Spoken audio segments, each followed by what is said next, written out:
to Reading with Mr. White with me, Mr. White, the Nowhere Emporium, and today, today I've got a treat for you actually. Today we're reading two chapters. We're reading chapter 32 and 33 because they're quite short ones. We're getting very close to the end, aren't we? Can you remember what happened in chapter 31? Chapter 31 was called Memoriam. I'll remind you. So Daniel and Ellie went to like a strange well, it was the Memoriam room, and it was like a movie theatre really. There was this strange man there. They had to give this man a piece of Mr. Silver's hair, and then he sewed it into his head, took off his eye patch, and he became like a projector, and he projected a movie of Mr. Silver's life, and there was all these flashbacks. It was a brilliant chapter in the book actually, with lots of flashbacks going on. We still didn't quite find out what was going on with Silver and Sharp. The last thing that they kind of saw was the aftermath of Mr. Silver's book being stolen by Vindictus Sharp's daughter, and then it would appear that Mr. Silver went to Vindictus Sharp's house. Also, they did mention that a year after that book was stolen, there was a knock at the door, and when Mr. Silver opened the door, there was a baby left there. Now, I wonder who that baby could be. I think I know. Do you know? Let me know in the comments down below. So, we're on to chapter 32 today. It's called Silver's Secret. Now, I think Daniel is on his way. Well, he had a little bit of a brainwave, didn't he, about going back to a room, one of the rooms that he first created right at the start, when he first wrote in the Book of Wonders. Can you remember that room? It was that room where people could put secrets, and Mr. Silver said, "Oh, would you mind if I left the first secret here?" And he put it, and there were like sort of snow globes, I think, with secrets in, weren't they? Well, I think Daniel's going back to find out what that secret is. Are you ready? I am. Let's go. Daniel had not visited the room of secrets since the night he had first scribbled into the book. He feared that it might have crumpled away, and he was relieved to find it still standing. Most of the snow globes were still empty, but there were a few scattered here and there that had been filled by customers. Their secrets lay inside the glass domes, a single white flower, a torn love heart, a clockwork bird, waiting like lost treasures. "So every one of these is a secret," said Ellie, plucking a globe from the column and stuffing it straight back, when she realised that it contained a miniature skull. Daniel began to climb the steps, winding up and around the column, searching the secrets with his eyes. "Yup," he said. "So what are we looking for?" "I don't know exactly. I'm hoping I'll know it when I see it." He had forgotten just how many snow globes there were. Thousands of them twinkled in the dim light.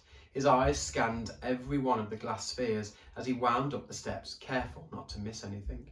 And then there it was, nestled among hundreds of empty globes. When Daniel's eyes found it, he knew that it was right. He reached up and gently lifted the secret from its place, then carried it back down the steps. He held it out in an open palm. "We're looking for this," he said. "It belongs to Mr. Silver." He held the globe up. "You saw the film in the Memoriam. Silver doesn't want anyone to know what happened that night he went after Sharp. I'll bet that's the secret he left in this globe." Daniel raised the globe above his head and brought his hand down as hard as he could, throwing the glass orb to the floor, when it bounced and rolled away. He went after it and picked it up, examining every millimetre of the glass. "Not a scratch," he said. He tried throwing Mr. Silver's secret against the wall. He stamped on the thin glass. He even tried smashing two secrets together. Nothing worked.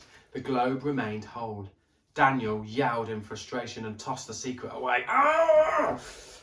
"Daniel, stop," said Ellie, stepping in front of him before he could try to break anything else. "Just stop." Daniel's shoulders slumped. He looked around the room. "I'm sorry, I just thought there was a chance. With the Emporium losing its power, that the secrets might not be safe anymore. That the snow globes would be weak." He sat down, still out of breath. "We need to find out what happened that night, Ellie. It's the key to everything. I feel it." Ellie's grey eyes suddenly opened wide. Of course what?" said Daniel. "We've totally missed something," said Ellie. "We've been thinking about Papa's secret all wrong, approaching it as if he's the only one who knows what happened. But he's not, is he? There were two people involved." Daniel stared up at her, feeling a wide smile spreading across his face. She was right. Whatever Mr. Silver was hiding, Vindictus Sharp knew about it too, and that meant they could use Sharp's memories to unlock the mystery.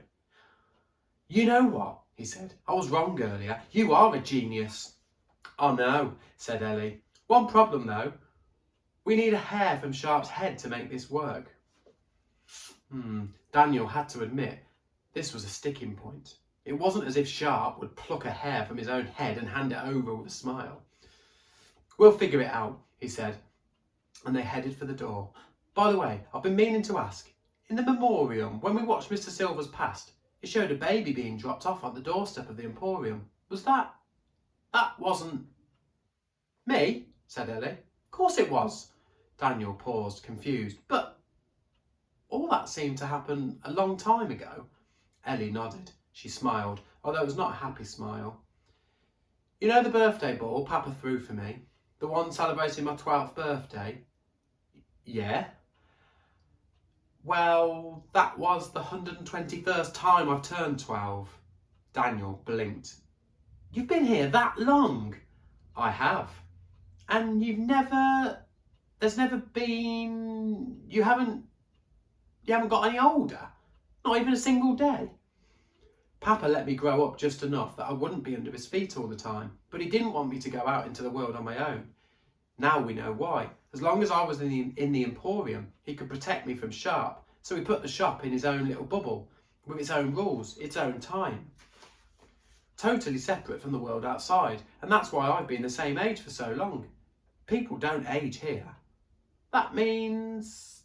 "Me too," said Daniel. "If I stay here, I'll never get any older." "Time only passes normally when you go outside," said Ellie. "It'll take ages to grow up."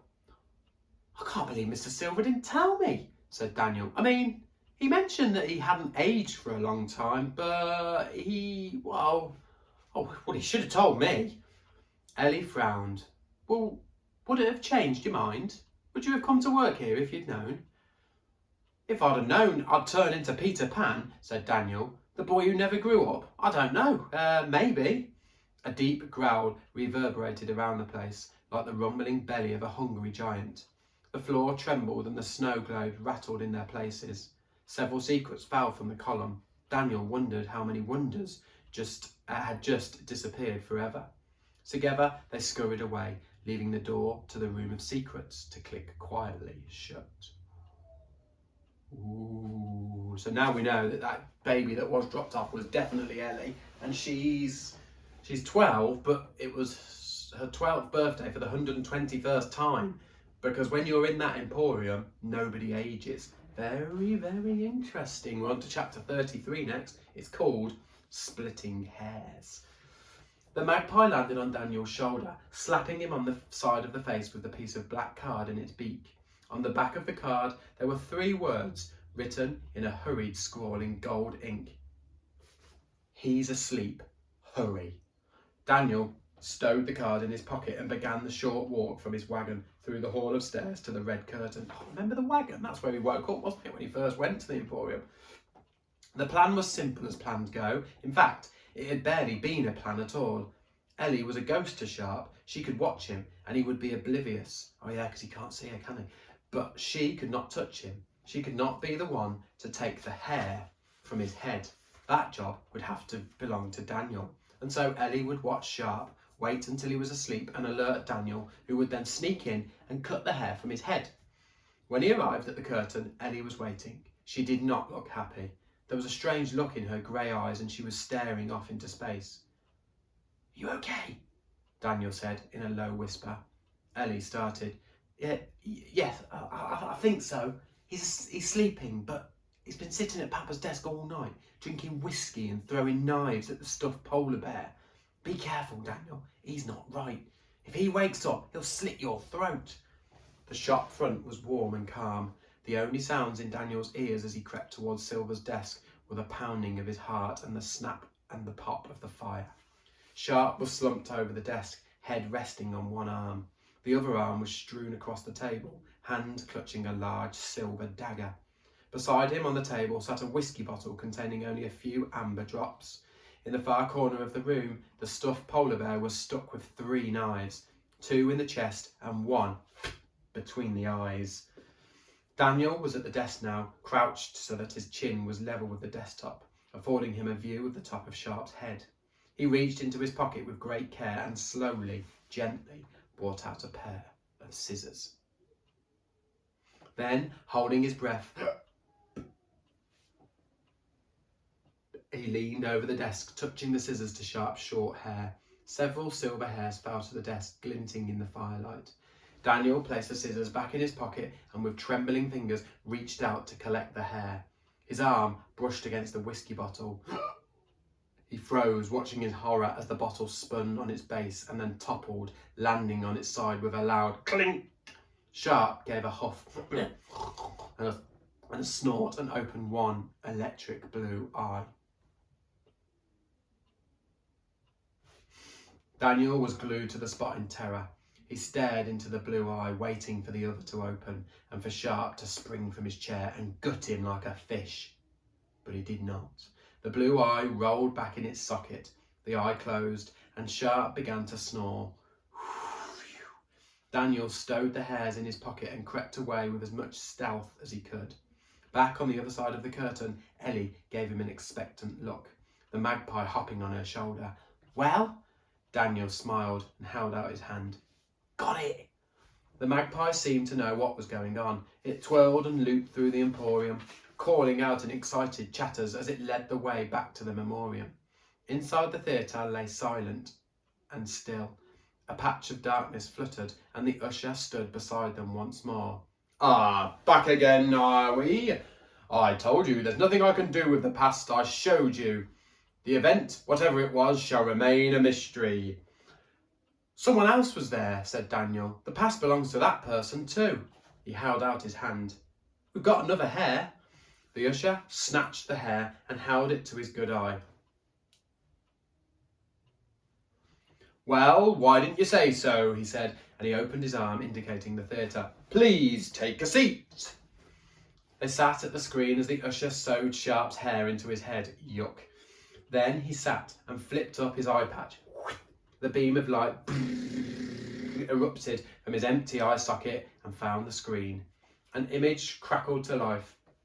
Daniel and Ellie sat back and they watched the truth at last. Oh, what a bombshell! I can't believe they've left it there. Right. We're getting so close to the end now. Very exciting couple of chapters that was. Chapter 34 is called Bad Blood. Are you going to come back? I know you will. Silly question really, wasn't it? I think we've got chapter 34, 35, 36 and 37. 4 chapters to go. You wouldn't want to miss out now, would you? See you next time. Bye-bye.